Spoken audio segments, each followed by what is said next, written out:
Welcome to the FEG Insight Bridge. This is Greg Dowling, Head of Research and CIO at FEG. This show spans global markets and institutional investments through conversations with some of the world's leading investment, economic, and philanthropic minds to provide insight on how institutional investors can survive and even thrive in the world of markets and finance. As we all stay home to do our part to flatten the curve, our current series, Dallas on Download, highlights speakers who are originally going to be featured at our Dallas Investment Symposium. That was canceled due to the coronavirus. This limited series will offer insights across a variety of asset classes and styles, including energy markets, credit markets, value investing, and biotech. Our latest episode is The Promise and Hope of Biotech. This discussion was planned in conjunction with our Dallas Investment Symposium, where we were hoping to shed some attention on an area that investors may be underinvested and underaware. Well, that was before a global pandemic canceled our conference and most activities around the world. As the financial and national news broadcasts provide nightly updates on various treatments and vaccines under development, we are lucky to have two industry experts to help us understand the opportunities and pitfalls of biotech. Today we have Peter Kolchinsky of RA Capital and Kush Parmar of 5AM Ventures. We're going to start off by having each of our participants introduce themselves and their firm. Peter, do you want to kick us off? Thanks for having me, Greg. So I'm a scientist by training. I did HIV research back in grad school and quickly and kind of by accident kicked off my career as an investor. I was focused on biotech and I managed money for my mentor, the RA of RA Capital, really focusing on the public biotech markets. And at the time, back when I started in 2002, I started with a little bit of money. And to me, every one of these companies was an opportunity to trade around my insights into data and perception and misperception. I was really focused on a lot of drug companies and devices, diagnostics. I hired my partner Raj in 2004. And together we grew the firm to what is now over 90 people. It's about $4 billion under management. And we invest across the spectrum, drugs, devices, diagnostics, but also public and private companies. And we build companies now. So, at this point, we've got a really great vantage point of all the science that's going on around the world, trying to tackle, breast cancer and multiple sclerosis and rheumatoid arthritis. And now, of course, COVID, like the big push to try to save the world from COVID. Greg, thanks for having me as well. Great to be here with Peter. My background is as a physician scientist. I trained here in the Boston area, did my MD and PhD, and during that time actually started to dabble a little bit in entrepreneurship, working with some other venture capital firms in the Boston area. And I've been in venture capital proper for the past decade now. I've been with 5AM Ventures since 2010. 5AM Ventures started in 2002, and the name really indicates what our focus has been through our entirety, which has really been to be there at the beginning of biotech breakthroughs. We want to be building, shaping companies from the ground up. And that's been our focus for the past 18 years now. And those companies, of course, do go into the public markets. We'll talk about that a little later. And the firm now manages $1.5 billion for our LPs across a number of different funds. And we've certainly gone from not just companies that stay private and ultimately partner in the private markets to strategics, but also building themselves into long-lasting standalone companies in the public markets as well. Perfect. Well, thanks for that. And I want to ask each of you some fairly specific questions, but I really wanted to start off by kind of throwing a handful of more general questions at both. And to the listeners out there, don't worry, we're going to talk about COVID. We'll talk about innovation, health policy, all that good stuff. But wanted to start off with just how is biotech investing, healthcare investing, different than other forms of investing? And whether private or public, you often don't see a focused manager on consumer non-discretionary or materials. But you will find a lot of very specialized healthcare and biotech managers. What is unique about this industry that really lends itself to specialization? I would say that it's because it's an incredibly technical field, you've got to devote a fair amount of time to learning the language.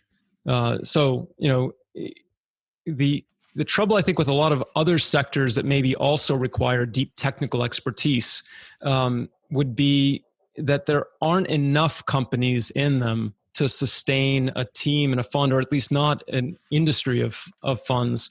Whereas biotech is actually quite large in terms of number of companies, number of possible investment opportunities, and the billions of dollars, the tens of billions of dollars that flow into it from a combination of both venture capital and public financings. So there's an opportunity there for a lot of us, Kush and me and, dozens and dozens of our peers to be busy, right?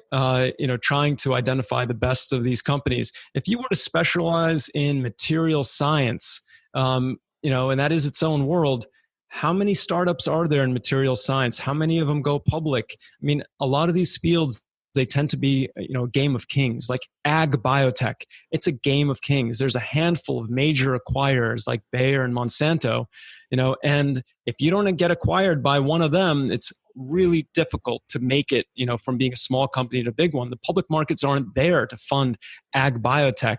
They're not familiar with it. It's very rare to see a breakout. There's plenty of precedent of small drug companies making it, funding their massive $200-300 million budgets to run a phase 3 study from IPOs. And if it's precedented, then it allows a lot of other people to imagine that the next company can do it. So biotech's got a lot going for it to attract managers like us to, specialize and keep busy.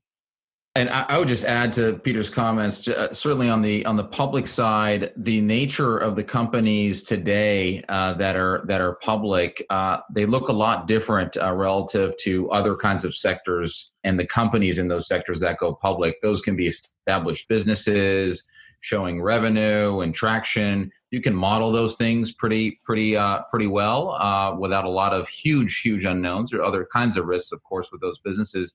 Here, the risks and the upside as well, and the opportunity is really making smart decisions around the science. It is a very rapidly developing field. The connectivity between breakthroughs in academic science and the clinical implications of those has gotten narrower and narrower. And so that's why it really does support very specialized managers in the public and also certainly the private.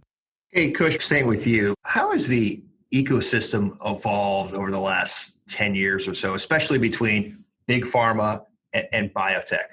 It's a really good question. Pharma ran a very expensive and long-lasting experiment for a number of decades where they had these huge campus setups where they would try and discover the next Lipitor, right? The next big breakthrough drug. And it would be kind of in a dark room somewhere, and the world would wait for them to come up with that breakthrough after years and years of doing lots of chemistry and seeing how the trials look. I think that world we've been seeing a massive and steady rational unwinding of that. That experiment really didn't go well. And the reason is that I think the data spoke for itself. Their efficiency in discovering important medicines and making those, bringing those to the market just didn't yield fruit. And if you look at the medicines today that they're launching, 2/3 of them at least, they did not discover in their own walls. So they're not just recognizing that, they have been very steadily embracing that in this externalized model. So pharmaceutical companies are becoming more and more, they need to understand science so they know what medicines are good to acquire and partner for sure. So you can't gut that entirely, but they've realized that they're great at later stages of development and also for delivering these medicines, getting them approved around the world and delivering the medicines to the patients. So I think what has arisen is a very symbiotic relationship of them doing what they do really well. They have lots of cash and great infrastructure for late stage development and commercialization, and embracing the fact that these younger companies, which by and large are being built by sophisticated investors, to develop those next breakthroughs. You need different cultures to take on certain risks, new pathways for how to even get a drug approved by the FDA. It's hard to do that at scale in a pharmaceutical company. And that's the symbiosis that creates the opportunity for investors like us and the pharmaceutical companies that ultimately are delivering these medicines mostly to patients. Peter, anything to add to that? I see it as an ecosystem, I think, as Kush alluded to. So I think that the world parses our industry when it thinks about drug pricing, profitability. You'll see people talk about the top 10 or 20 biopharmas and somehow judge the industry based on that.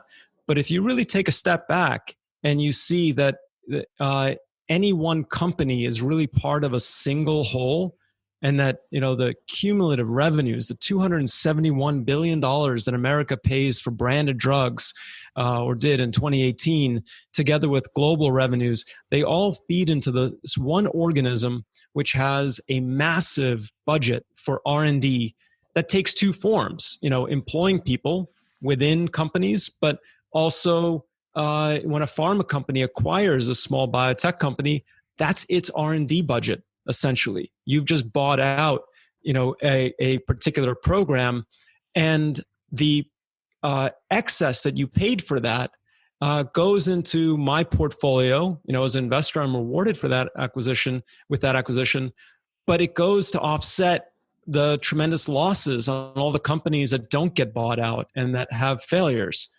And so if you really think of it as this development stage pool of companies that has inflows from acquirers and has outflows in the form of salaries, you have a much better notion of, the ecosystem as a whole. People really should not focus on our industry as a bunch of discrete companies and analyze any one company, thinking that they're getting a sense for the whole. You have to take a step back and look at the big picture and the role really that investors play in helping to channel the rewards from certain companies into investments into the next breakthroughs. Hey, Peter, maybe I'll stay with you on this one. From your perspective, how do you balance the financial acumen required with the medical knowledge? And how can you possibly do a discounted cash flow on a company that's just in early stage testing? That's great. Wow, there's so much there. And by the way, are doctors terrible investors? I would never say that. So I'm a scientist. I'm a Ph.D. And it really was a struggle over the years to learn medicine and understand enough of medicine to understand, how doctors make decisions. Like, I analyze data. I love experiments. I can see the flaw in an experiment when someone hasn't included the right control arm, and therefore you cannot actually conclude what this company says you can conclude. And so much of developing a drug is in fact running the right experiments. But at the end of the day, you also have to serve an unmet need. An unmet need that, on the one hand, patients have an unmet need. They're the ones with the disease, but doctors are in charge of how to treat those patients. And the decision-making process that doctors use, can sometimes be, I wouldn't say irrational. It's rational. It's just not entirely rooted in the Hippocratic Oath. It's not always in the best interest of the patient. I'll give you one example. So women who suffer from uterine fibroids, they can be treated with hormones or really kind of anti-hormone treatments to try to shrink the uterine fibroids. So medical treatment, drugs. But there are a couple of other procedures that you can do. You can perform a hysterectomy, basically excise the uterus. But in between drug therapy and just cutting out the entire uterus, there's something called embolization, where you image the blood vessels that feed into these fibroids that form, and you inject beads that basically clog up the blood vessels in those fibroids and starve them. And that's a less dramatic procedure than cutting out a woman's uterus, right? And the trouble is that the gynecologists that start a woman on therapy with drugs oftentimes are equipped to also do the surgery to just do an all-out removal of the uterus. But they would have to refer that woman to a radiologist, an interventional radiologist, to perform the embolization procedure.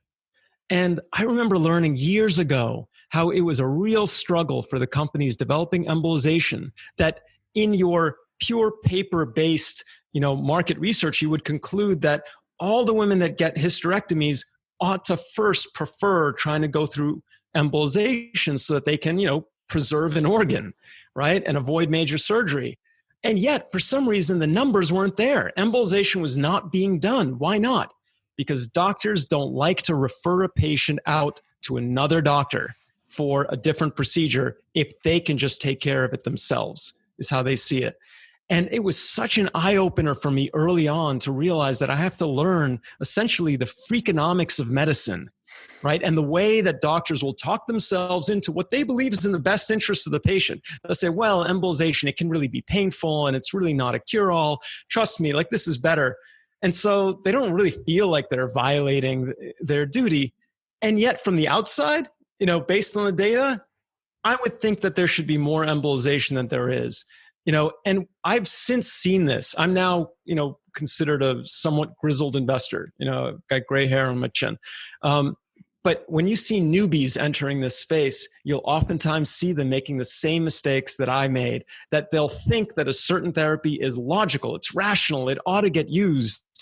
And yet, if you call up the docs and you really know how to ask them questions about how they think about treating the patients, how they get paid for what they do, you realize that some innovations are really not going to be welcomed by the decision-making doctors that will determine whether or not to use it. Well said, Peter. Greg, you mentioned the doctor. I know you're just being a little facetious there, but it is true. Your community doctor who's not a professional biotech investor, probably not the best stock picker, but that aside, I think maybe I'll comment if we have time on the private side, on the venture side, what it takes to be a good investor. How do we value? I mean, those companies that we get involved in, they're science projects out of academic institutions. So how we're thinking about an MPV and all that, we don't do that. I'll just be very, very honest. What we're trying to measure ourselves by is AML patients. If you're diagnosed with AML, you have a 20% chance you're going to make it 5 years.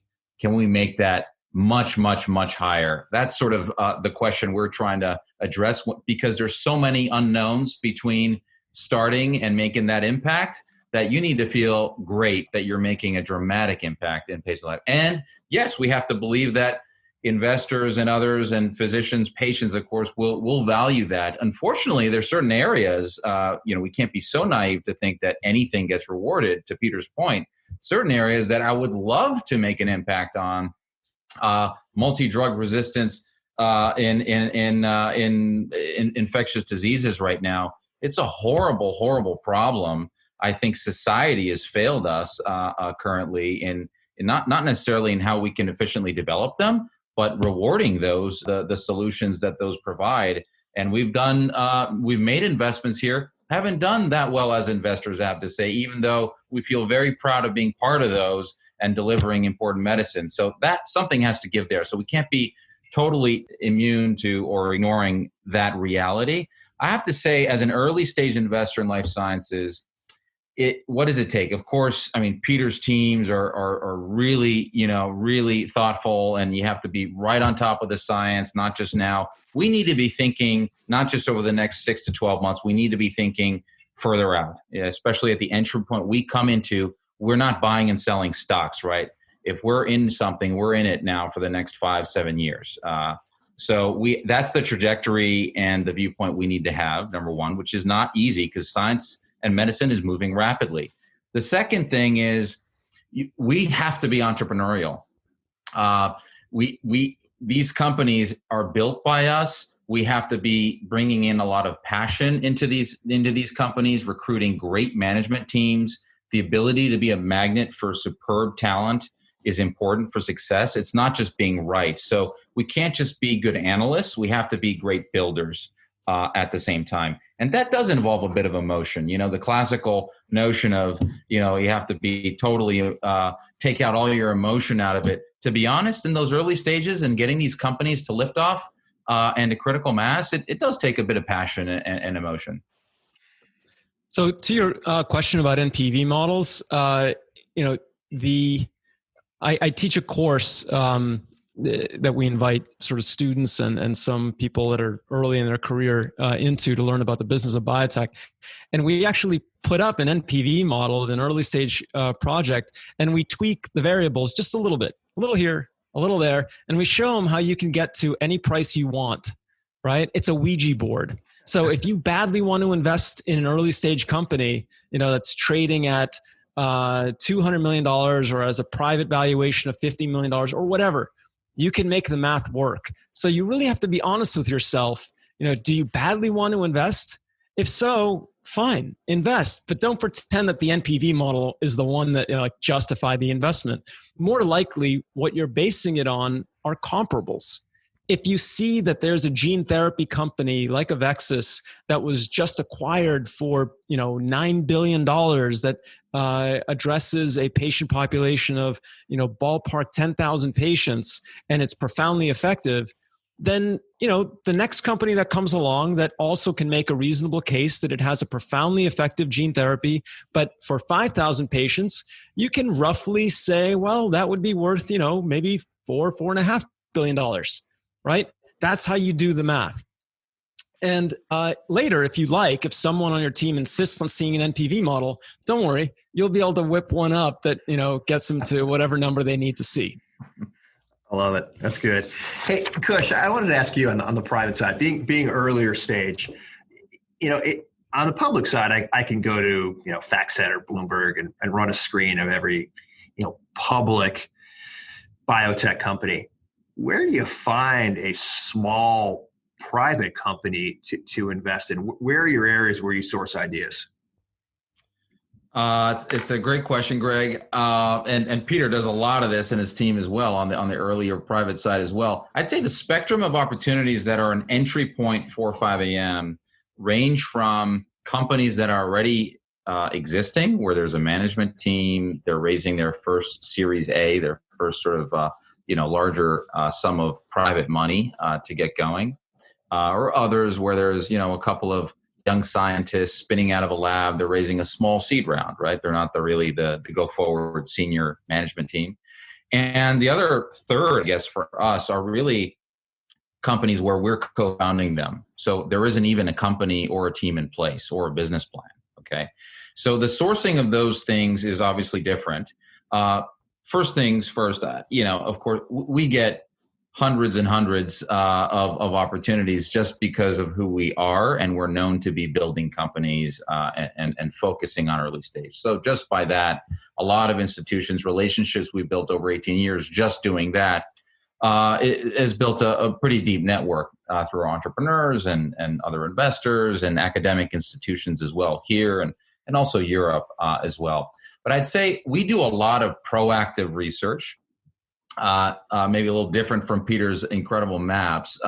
We do proactive research in the following way. We are academic. We geek out. I mean, we have literally have a journal club in our team. We go through our favorite articles in journals. We, of course, attend conferences. And when we read these journals, come across really interesting areas and insights, we actually invite speakers in. We have a speaker series every week where we invite people to come give academic-like style talks in a way that we can build a relationship with them. Whether that's a company or not is almost irrelevant. If we think it's kind of interesting, they're doing interesting work, we want to get to know them, and we want them to know us as well. So that when the time comes, they have a breakthrough, they have a collaboration with someone, there is a company, we get the call back about doing something. And sometimes there is a company to be formed. The other thing is we have an area, because we see so much all the time, we generate a high priority area, sort of a hit list of themes, 8 to 10 themes that we carry at any given time, not more than that, because we want to do them really, drive them deeply, where we say we are going to go reach out to the top scientists in this area because we're seeing something here, but we want to get really smart on this and come up with a thesis and determine if we should be building a company in this area. So our efforts in the hearing space, for example, led to us seeding a company that is doing gene therapy for hearing disorders.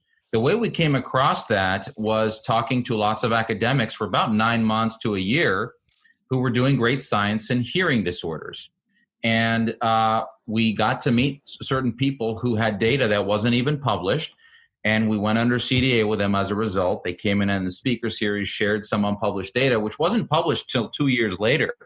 And that's what led to us seeding that company. We thought it was a great nucleus to build a company in the hearing space, very unique. And then we brought it to the Series A and beyond, and lo and behold, we're collaborating with RA Capital on it. So, that's an example of how we source on an inbound, reactive way. We get a lot, but also very proactively and thematically driven outreach. So I can share our perspective on this. So when we first started out years and years ago, you basically could alphabetize the stocks or whatever, reach out and start going through them. If nobody knows your name, you're hoping to stumble upon something at the right time. It's easier as a public investor with a small fund. If you like a company, you push a button and you own some of its stock, right?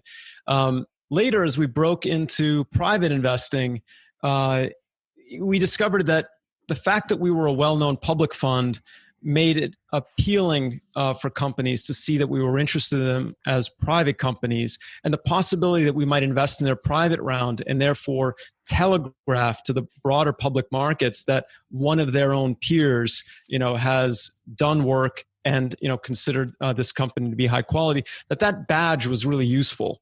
And so we started doing that around 2012 along with a few other funds. And that's what we consider to be the birth of the crossover era of investing in biotech. Now, it's actually much more commonplace now. There's a lot of funds that are public, but will do some private deals, venture funds that will also do some public deals and keep investing in companies through the IPO. So the old notions of VCs funding a company up to the IPO and then tossing their company through the so-called IPO window and hoping it gets caught by the mosh pit of public investors on the other side, that's pretty much gone by the wayside. Now there's a continuum of people, and companies are gradually transitioned from a few hands that are holding them up to, eventually the mosh pit of the public markets. And that's made things a lot easier for management teams. They're not worried about, that flight through the window and will they land on the other side. Now, when you are trying to basically compete with your peers to be the first to spot a great company, if you're starting a company from scratch, be the one to incorporate the licensed technology, or if it's a Series A, be the one to win the term sheet, then generally speaking, I'd say that there are two main approaches to being good at that. One is have a really great brand and be known as a high quality, thoughtful partner in building a company, such that in case, a company starts getting term sheets, they still really solicit yours and say, look, I'm starting to get them. I really want yours. And then when you give them a term sheet and it's reasonably competitive, they take yours above others. We certainly compete on that basis. We don't expect to be the first to find any given company, but we definitely want to make sure that if we put in a term sheet, there's a good chance that a company takes it. So we have to be mindful of what a company's full value is so that we can come in at an attractive price, right? If someone else thinks it could be worth $1 billion and therefore, offers a company a term sheet at a $300 million valuation, but if we do the work and we're actually pretty confident that it's worth $1.5 billion, then we can come in with a $400 million valuation and win the deal, right? So we're really trying to make sure we understand what the full value is. And we try to have a whole suite of services that we offer these companies because it takes so much more than money, right? So we're always thinking about how can we help companies recruit more effectively. The maps that we create of technology landscapes, these incredibly detailed, diagrams, we make them available to our portfolio companies. And to the extent that Kush has a company and he's in the decision-making role there of whose term sheet should this company take, then we want to be as collaborative a partner to Kush, and we got to do right by every company that we're working on with Kush now so that he chooses us for the next one, right? So this ecosystem I was talking about, it really does mean that Kush and I are colleagues, fellow employees of this one larger entity. We're not just distinct investors. We're not necessarily competitors, right? So I think that investors who think about which fund do I invest in, the thing that they should probably be looking at is which are the funds that are at the heart of this collaborative network of groups that are building companies. And if somebody's on the outside, they've got to work their way in, right? If somebody's at the middle of it, then they're getting a lot of the deal flow, and they're being chosen by their fellow peers. Now, a radically other different approach to finding companies is map out the entire space of all the technologies that are there. Essentially, have a diagram of every chessboard, the diagram of chess pieces and weaknesses of breast cancer, of multiple sclerosis, now COVID, right? And we have these maps, a few of them we've put on our website. COVID, we just put out publicly in high resolution so people can see what I mean. And look for where the white space is, that not being well addressed, but where, in theory, you could imagine there being a company there. And then go and form a company to fill in that white space. Or spot a company that, while not necessarily raising money, you realize if they were raising money and they came through our offices, we would say, wow, this is awesome. I definitely want to give you money, and don't wait for them to come through your offices, call them.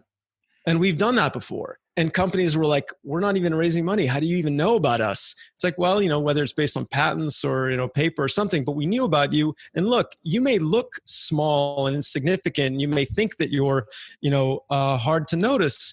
You may think you're a pawn on a chessboard, but on this particular chessboard, you are an incredibly well-positioned pawn. Like strategically, you enable these other drugs that could be combined with your drug. And so to us, you are a very valuable pawn. And we would love to invest in you, and we would love to show our peers how, while you may seem like an early stage company in breast cancer, in fact, you are developing one of the most important chess pieces, to ultimately beat back breast cancer. So we've won deals on that basis, and we've brought in our peers and showed them why a particular otherwise overlookable company is actually quite special. Hey, Peter, if you had mentioned it, so racap.com, you go there, there's a COVID map, you just updated it. Any general comments, just given when we're recording this, about COVID and what's going on? And Kush, love your thoughts on this too. Well, we're going to beat COVID. It's going to take a little bit of time. And it's probably longer than people want to be isolated. I hope you love your family and enjoy spending time with them. But we are going to be seeing a tremendous amount of data coming out from drug programs on the scale of the next couple of months. The sheer number of programs come through development, inspires me to think that we are going to see some success. Remdesivir is just the first of a number of drugs like that. And that those drugs could plausibly become available, come, let's say, late fall. I think, maybe October or something. But vaccines aren't that far behind them, right? You've got a whole bunch of different kinds of vaccines. This virus is tractable from a vaccine development standpoint. We never bothered to develop vaccines for SARS-1 and MERS, not because we couldn't, but because we stamped out those infections. And so the funding dried up to follow through on a vaccine. That's regrettable in retrospect, but we're not going to stamp this one out, and we are going to end up following through and having SARS-2 vaccines. And the key thing to keep an eye out on is not when will the first one be available, but when will we start to see hundreds of millions of doses come online. And there's a lot of investment, thankfully, by society through funding agencies like BARDA or nonprofits like CEPI, backed by the Gates Foundation. And it's really important, I think, that society realize that it's not particularly critical that a drug be funded through out-of-pocket costs from patients. It just has to be funded. Society has many pockets, and we care about solving COVID, and therefore we are taking money out of every pocket, right? Government, taxes, insurance plans, and if when we do solve COVID, I hope that people realize that for patients who suddenly, discover that they have lung cancer, that's their personal COVID. If you're diagnosed with diabetes, that's your personal COVID. And therefore this, massive effort that we're making to roll back these diseases and, to make the treatments affordable to patients with proper insurance, that's the same solution the same solutions we're implementing now to make sure that everybody has affordable access to COVID treatments are the solutions we need to be implementing across the board for healthcare in order to mobilize innovation and make it affordable to all patients. Kush, any thoughts on COVID? I think what I would add is that, COVID is bringing obviously a great amount of immediacy to the kinds of issues that our industry thinks about every day across many diseases, as Peter mentioned. I have to say, it is also it is wonderful to see how much collaboration, transparency, urgency is being felt and really felt and implemented by leaders in our industry. Just in mid-March, there was one of the top 5 pharma R&D heads did ask me to bring a couple of his peers together, and that's formed a pretty substantial consortium of about 20 major pharma R&D heads. We meet about once or twice a week. And it is all about transparency. It's all about data sharing. They're not the only part of the solution here, as Peter said, and there are a lot of biotechs and governments and nonprofits, but they are a major part of the solution here, and a lot of resources that they're applying to this. And the whole spirit of this was, let's make sure we're not doing small studies that are redundant and competitive. Let's align the best programs for a particular target. Let's make sure we do one really good trial so we can make decisions based on that. And now the focus is very much on helping small companies to advance their medicines very, very quickly as well. There's a master protocol being developed through this consortium as well that we think perhaps the NIH might roll into itself too. So it's really nice to see. It's why people go into this industry, is to make an impact like this. So it's really nice to see that people are feeling so inspired and responsible to be part of the solution here. And I hope globally that everyone's awareness of what it takes to make these medicines, the risk involved in developing them as well, not all of them succeed, will really be a good reminder to the great endeavor of our broader industry. Yeah, actually, one of the things that I'm really going to enjoy doing is documenting from this point forward, when we launched our first map, what happens every 2 weeks, right? Which ones succeed, they'll get a green check mark, and which ones fail, and they'll get a little red X. What do you think that map is going to look like in a year, in 2 years, in 3 years, right? It's going to be a reflection of what's been going on in healthcare for decades. Yeah. The reality is the world is going to win, because it will ultimately have enough successes from this grand effort, right, to roll back the disease. But in the wake of that effort, we are going to have carnage all over as tons of companies drop out and have nothing but losses to show for their effort, right? They will be what? Failures? No, they will be members of a giant team that tried, and they will be they will be, part of the win. Right? But it just means that some of them will have lost money for their shareholders. I think that's a great point, Peter. Very educational. See what it actually takes. And this is a few things will come out and they will make a great impact, and we will get past this. Hey, Kush, kind of moving away from COVID. Outside of COVID, what's the new technology or what's the game changer in the industry that you're most excited about right now? I think what's fascinating right now is the ability to get, this is more thematic, I'd say, rather than a particular thing. But I think the theme that I'm most passionate about and think is going to change everything and is changing everything is genetics and the genetic insights, not into rare diseases. I think we've seen it a lot in rare diseases where there's a single gene that causes a disease, but that's now expanding dramatically to more common diseases. Okay. And even in COVID, I think there's going to be a lot of genetic insights that really underlie why is it so heterogeneous. I think it's more than just genetics, but I think it'll be a big driver.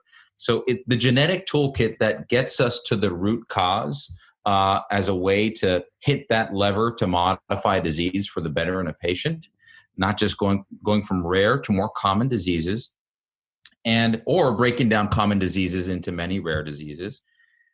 That is converging with the toolkit to do something about it. And I think that is the macro theme that I see, how we can actually do something about those genes. 10, 15 years ago, there was nothing you could do. You could write a nice paper about it and say, well, you could maybe have some genetic counseling if you're going to have children about that. That's about it. Now we can do something about it, get to that root cause of the genetic cause of that disease, and whether that's gene editing, gene therapy, or other medicines that are, quote, synthetic modifiers or genetic modifiers of that. There's a great toolkit, and you can model that more and more predictably in a dish, which means that I think that our success rate in developing medicines for these diseases is going to be much, much higher and much more efficient as well. That's kind of one macro theme that I'm really passionate about.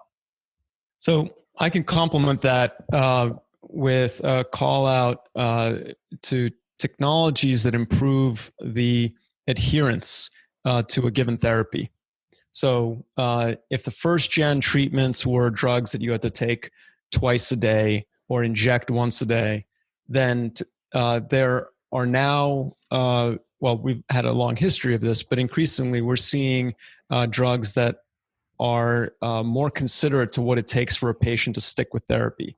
So safer versions of first generation drugs, more tolerable versions, more convenient versions, because conceptually in a clinical trial where you watch a patient, you remind them to take their drug, you get maximal efficacy. Oftentimes what appears to be maximal efficacy. But in the real world, it drops off. And if we're going to develop drugs that are as effective in the real world as they are in clinical trials, we have to make them better. You can't just invent a car and say, well, technically, if you do this and that and follow these 47 steps, it'll work like this. No, you have to actually streamline it and make it user-friendly. And the same thing needs to be done to a lot of drugs. So we're seeing that push. And what we're seeing is that when you do make these drugs a lot easier to use and for the patient to stick with them, then if you measure the outcomes properly, they work better than the first generation drugs, right? And eventually these upgraded drugs, they're going to go generic too, and we're going to have a much better armamentarium of generic drugs. And then the second thing I'd add is, as we develop diagnostics that allow us to identify, let's say, cancer a lot earlier, you're going to be able to pull on the same toolkit that we have today, but use it earlier to much greater effect, right? And we're going to discover that, for example, in the case of infectious disease, if a person comes into the hospital and within an hour of them coming to the hospital, you've drawn their blood and you know not just what species of bacteria is causing their symptoms, but also what antibiotics is that bacterial species susceptible to, you immediately pull the right generic drug off the shelf and you treat that patient with the right drug or right combination of drugs, and you nip that infection before it gets bad. Today, it takes so long to get that answer that you try one antibiotic or two and it's not quite the right one. And before you figured out what the right one is, the infection has progressed a lot further and it's a lot harder to rid the patient of it.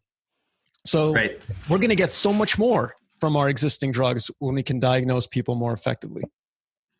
That's great, guys. That's a lot of optimism there and hope for the future. The one maybe concerning thing, and this is more from an economic perspective, is that while biotech may be the industry of the future, it tends to cluster in just a handful of cities. There's a lot of biotech in Boston. There's a lot of biotech in San Francisco. If this is the industry of the future, how does flyover country compete? How do we get great jobs in biotech and healthcare in other parts of the U.S.? All right, I'll take a stab at that one. So I've been reading about this actually as I think about how can America fall back in love with science and innovation, because there's a part of America that still loves it, right?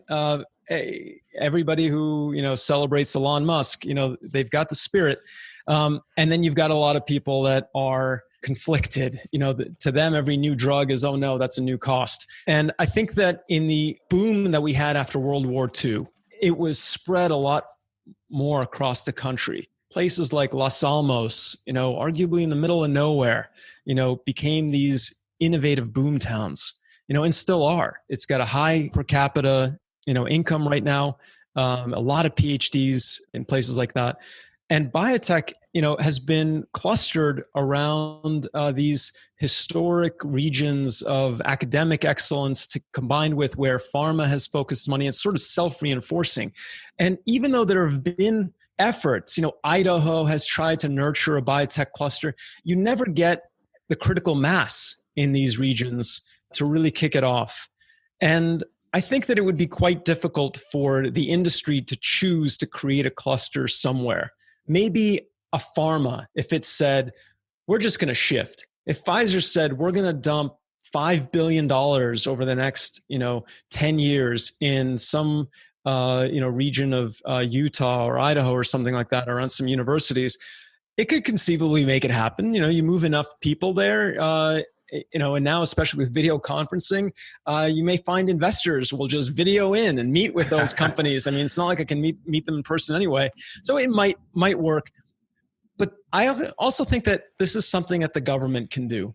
And even though it's not popular to talk about, boosting the NIH's budget, I think if we were to really celebrate the fact that, the 21st century is only just beginning to show itself as the century of biotechnology and biomedical progress, then if we were to agree that the government really should boost its budget and spread that money across the country and help to create, new clusters with, massive inflows into, for example, scale up of gene therapy production. That would be welcome. I mean, it's hard for, small companies to afford that. And so if there were subsidies to increase the capacity of gene therapy and cell therapy production, but, to get that, you had to base your company in a given state or something like that, people would move, right? So I could see opening up an office for RA Capital, or certainly just making sure that we video in to certain regions of the country where there's a critical mass of certain resources. You're seeing that actually around New York City now, which was never really known for biotech, but there's a critical mass of investment and investors and, some pharma down there, and it's starting to, take hold. So I think it's possible to spread the bounty across the country. It's going to take some coordination that at the moment I fear is missing, but it can be had. Yeah, Greg, I'll just add a few comments here on Peter's. Just from our own direct experience, I'll just say I was a Kauffman Fellow. There's a Kauffman Fellows program early on in my career when I actually just started in venture capital. And this was my project was to look at how actually study some of the regional efforts to boost biotech investment and entrepreneurship in different regions. And it was fascinating to look at some of the models, some, small successes here and there. But I'll say just directly through 5AM's lens and our own experiences, some of our best returns have been through building great companies in Pennsylvania, in New Haven, in Florida, in Indiana, Southern California, even in Canada.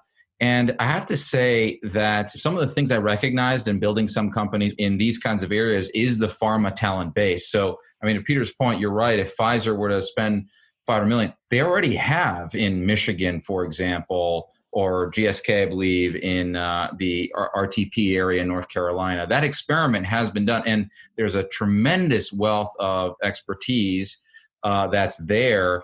And our companies, great biotech companies in the Philadelphia area as well, can tap into a very experienced base. So I think one of the models that I've actually seen work well, we have a couple LPs that are in certain regions like these outside of the clusters. And we actually talk to a lot of others that are trying to do this in other regions, Texas or Baltimore area and other places. And I think a model for success from our perspective is to probably, some of them try and force funds or become LPs in funds and force them to do deals there and have certain language. Unfortunately, there's definitely there's a selection bias of those firms. The best firms won't really accept that language. And so it's much more about having a trusted relationship with great firms, because the best predictor of whether these programs are successful and build momentum is if they do well financially. So if you're doing well, you're building a relationship with RA, with 5AM or some other firm, and you're doing well financially, and there's enough trust that there's a soft ask of, hey, if we have some interesting things here, would you guys look at it, and would you take the time, and do you like getting on a plane and coming down here and at least getting to know some of what's going on? That's, I think, a great way to start to build intelligence, get smart money, the ones that are really driving the ecosystem, to be spending time there, and good things happen. So we have existing LPs where that's worked really well mutually. They're happy. They've done well on their returns. And we do spend time. I mean, we fulfill our end of the bargain as well, just out of the relationship, not because it's in some language either. So I think that's a good thing. The other thing is knowing what is there and what's realistic to be building with. Great biomedicine is fantastic. You need entrepreneurs. And so sometimes science can come from there. The best entrepreneurs might not be there, might not want to move there. But I have to say, for those companies that make it and get critical mass, the cost of living and how far you can get on certain dollars is amazing. So Arvinas is a company we were founding investors is in New Haven. There was one big biotech in New Haven. It was Alexion. And now Arvinas is a $2 billion company. It's not an Alexion today, but I hope that company becomes hugely successful and people do so well in that company that they can't wait to get out of there and spin out a new company themselves in the New Haven area. I think success breeds success. So you need to get to a couple of big wins in the areas. And that's actually a great point, right? Because Arvinas could easily end up being one of those companies that gets acquired. And so you may be like, oh, New Haven just lost its one shot at another big company. But actually it didn't. All that happened is that little membrane that happened to be encircle the Arvinas team and make them Arvinas dissolved. But those people are still there. Exactly. And as long as there's something else for them to do, and their kids are already going to school, and things like that, then they will find something great to do. They will license the technology out of Georgia if they have to and develop it in New Haven. So it's about the people and creating an environment where those people want to be and, live their lives and have a whole balance across their career. If you try to just pull somebody in and say, well, the state of Idaho is providing an extra $5 million to start your company here, you may get, a management team that's willing to fly in, and join a small team of scientists that's based there, right? But then as soon as that company's bought, those people are back to their main home. So the real sign that you are building a cluster is that the children of the employees of those biotech companies are going to local schools. That's the real sign, right? People call it home. Very true. And I think that if maybe an interesting sort of reverse engineering way for a given state or city to build up its cluster is work with what you've got. Indeed, there have been a number of successes in our portfolio that when I think about it, they were in flyover country. There's a company called Peloton that was a big success based down in Texas. And if there's already such a company there, then you've got the beginnings of an experienced management team and a pool of management talent. Make sure that you give them additional resources, additional, young people they can hire in, right? They'll be able to raise the money. They're well connected. They've gone on the road shows. They've raised money from investors all over the country, but they call Texas home. So make sure that the schools down there in Texas have biotechnology business classes, that the business schools teach biotechnology. It's going to be hard to import people into Texas, in order to grow your cluster. But if you can source each generation, each class of students and put them to some local purpose in biotech, then you never have to lose your talent. That Peloton management team doesn't have to leave the state for their next project. Guys, I wanted to thank you both. I truly feel I am more informed and perhaps even smarter from the time that we spent together. I just wanted to give Peter one opportunity to do a shameless plug for his book. Oh, yeah. Right. I spent about 3 years writing a book in response to the American outcry, drugs are too expensive. in part because unfortunately our industry did a terrible job of responding to that. And it's kind of on display here with COVID that when your insurance plans are turning down coverage when they don't want to pay for your testing, and yet it's a public health necessity that people who need testing get testing, all of a sudden it dawns on you that, maybe insurance has been the problem all along. And so what I basically flag in the book is I say, look, the America's got this remarkable bargain with, this wonderful innovative sector.